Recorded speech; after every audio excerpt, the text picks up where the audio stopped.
line of social change is shrinking. And a lot of it has to do with the fact that 30 years ago, everything we did was new. So everything was somewhat painful. Everything took a lot of time. Everything required a lot of thinking, testing, doing before and after studies. So everything just took forever because we didn't have the national guidance to go to.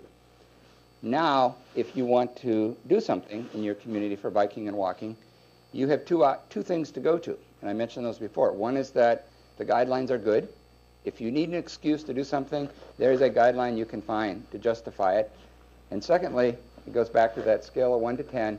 There are the other communities that have already done it, so you get to copy them. You don't need to be first anymore. So we're seeing nationally, for those communities that want to do something more with biking, walking, there's a real they're condensing the time it takes. And then the final thing, I'll just make an observation, and then I'll stop, and I guess we'll do a few questions. Or okay. The last thing is simply related to bike, walking, and economic development. I mentioned Dallas. We went to Dallas, and Dallas, for those of you who know Dallas, some of the areas inside the Beltway struggling, just like a lot of big cities do.